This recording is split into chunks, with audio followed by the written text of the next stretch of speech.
गर्द भील को नमन। और यहाँ आए जितने भी शहर है उनको हार्दिक जोहार, जय बिरसा।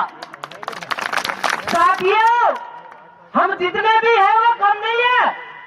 हमारी माँ, हमारी बहन और हमारे भाई के साथ जो अत्याचार हुआ है, बदला लेने के लिए इतने काफी है।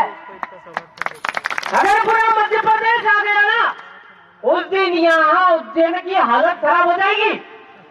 यहाँ जो तथाकथित डंडा पकड़ने की जो ट्रेनिंग लिए करके जो टीआई आए हैं, वो थाने में हमारे भाई के साथ, हमारी माँ के साथ जो बदसलूकी की है, उसके हिसाब से, जैसे भीमदादा ने बताया कि आपका इस देश का मालिक आदिवासी है, उसके हिसाब से तो 124A देशद्रोह और 120B प्लानिंग में टीआई पे और जिसने ये बदसलूकी करी उन पे अविलंब धारा लग जानी चाहिए। देशद्रोह का मुकदमा अविलंब लग जाना चाहिए। ये जो लोग हैं वर्दी के आड़ में ये अत्याचार कर रहे हैं। शरणार्थी जो है, शरणार्थियों को शरण ये लोग दे रहे हैं, वर्दी पहन ली। इसका मतलब ये नहीं है कि आप लोग देश के मालिक हो गए। आप लोग ट्रैफिक में डंडा लेके बैठते हो, डंडा लेके बैठे रहो, सेवा करते रहो, फालतू की सलूकी करने की कोशिश न करो। आपके कंधों पे जो स्टार्स मिले हैं, उस स्टार्स का मतलब है SPI, survey previously of India, यानी कि इस देश में कोई नहीं था, इससे पहले आदिवासी था, तो वो स्टार्स भी हमने उपलब्ध करवाया। आदरणीय SP साहब के कंधों पे, उनकी टोपी पे 4 सियासत सिल्व और सिक्का लगा है। 2 माता 2 पिता की कुदरती बीच से जीव मौत की रचना हुई। देह के व्यापार से देश का व्यवहार चलता है, वो भी साइन सिल्व और सिक्का हमने दिया है। ये लोग जबरदस्ती का हमें अनजाने में रख करके, फालतू की प्लानिंग करके जो जेल डलवाते हैं और ये धारा लगवाते हैं, इनको अभी हिसाब देने का मौका आ गया है।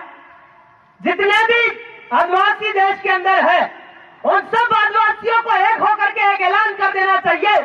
संपूर्ण राष्ट्रपति के और संपूर्ण देश जो आपके 42 डेलीगेट्स और 164 दरी है, उसके सामने एक ऐलान करने का मौका आया है कि आज से हम ये ऐलान करते हैं, कण कण सरी देह और देश दोनों के हम मालिक हैं। अर्थात ये शरणार्थी कौन को वापस इंडिया, उधर की थाईलैंड भेज दो। इनको शरण हमने मजदूरी करने के लिए दी थी, इनको शरण हमने हमारे खेत पे काम करने के लिए दी थी। और आप पुलिस वाला तो हमारे घर पे सिक्योरिटी रखवा किया था। तो हमें विश्व प्रसिद्ध में एक ऐलान कर देना चाहिए कि आज से हम CRPC और संपूर्ण जो जमीन का खरीद है, वो संपूर्ण खरीद लैंड रेवेन्यू रूल के हिसाब से, रेवेन्यू टिकट के हिसाब से, और आपका जितने भी जो जमीन से जुड़े हुए कानून है, इस कानून के हिसाब से हमको विश्व प्रसिद्धि में एक ऐलान करना चाहिए कि ओरिजिनल जो जमीन का मालिक है वही भारत सरकार है। इस देश में राज्य सरकार और केंद्र सरकार 2 सरकारें हैं, पर भारत सरकार कौन है यह परिभाषा इनके पास नहीं है। जबरदस्ती की गाड़ियों में भारत सरकार लिखा के घुमा करते हैं। इन पे भी देशद्रोह का मुकदमा लगना चाहिए। ये जबरदस्ती का भारत सरकार लगा के घूमते हैं, क्योंकि लैंड रेवेन्यू रूल जो है आपका, उस लैंड रेवेन्यू रूल में भू राजस्व संहिता, उसमें स्पष्ट वर्णन लिखा है कि कोई कड़ी है, उसको आप जमीन में डालते हो, वो कड़ी आप उग करके बड़ी हो करके एक बड़ा भुट्टा या बड़ा फल देती है, उससे देह का व्यापार बोलते हैं उसको। उससे देश का GDP बनता है और GDP से देश चलता है। तो देह के व्यापार से देश का व्यवहार चल रहा है कि नहीं चल रहा? मतलब ओरिजिनल भारत सरकार कौन है? जमीन है। तो जमीन पे रहने वाला और जमीन का मालिकियत रखने वाला कौन है? तो आदिवासी है। इसलिए ना केंद्र सरकार ना राज्य सरकार, सबसे ऊंचा कौन? आदिवासी ही भारत सरकार है।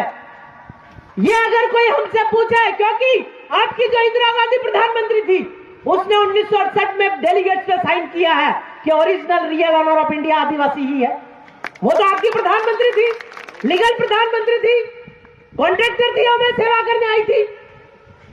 तो उन्हें ये चीज पता थी, उन्होंने साइन किया, सोवियत यूनियन के प्रधानमंत्री ने भी साइन किया, यानी कि 64 धरी और 142 डेलीगेट ने उस पर साइन किया और स्वीकार किया कि आदिवासी देश का मालिक है। और मालिकों पे अगर किसी प्रकार का अत्याचार होता है तो आपका जेल वेल छोटी चीज है, सीधा फांसी मिलना चाहिए, ऐसा हमें लगता है। क्योंकि हम लोग भारत सरकार है और हम पे अगर किसी प्रकार का ये लोग मारने की कोशिश और आपका जान से मारने की धमकी और किसी प्रकार का और कोई कांड करने की कोशिश करता है तो उसके सजा मौत मिलनी चाहिए। अन्यथा आप नहीं दे पाते हो तो वो जो अपराधी है वो हमें दे दो, हम रतलाम तरफ ले जाके निपट लेंगे उसको। ऐसा हल चलवाएंगे, जिंदगी भर याद करेगा, खेत में काम मारेंगे नहीं, खेत में काम करवाएंगे उसको हली बना के। तो हमें भी ये देश में ये संविधान बाद में आता है, ये कानून भी बाद में आता है, पहले जमीन पे रहने और खाने का कानून आता है। तो ये लोग जब आपका कॉन्स्टिट्यूशन भी बात का, आदिवासी पहले जो है लठ से संचालित होते थे और हम कह रहे हैं कि आदिवासी आप जुज्जर में आ गया संपूर्ण तरीके से, तो यहां हालत खराब हो जाएगी शरणार्थियों की। ये पूरा मालवा हमारी जमीन है, ये जितना भी आपको समतल जमीन दे रहे हैं, ये सारा जमीन हम देख रहा है, जो सारा जमीन हमारा है। ये लोग कहते हैं कि ये विक्रमादित्य हमारा छोरा है या हमारा भगवान है, इनको कह दो बिलो की छाती औरत का छोरा है वो। और बिलो में जो है 7 औरत 8 औरत हमारे इसमें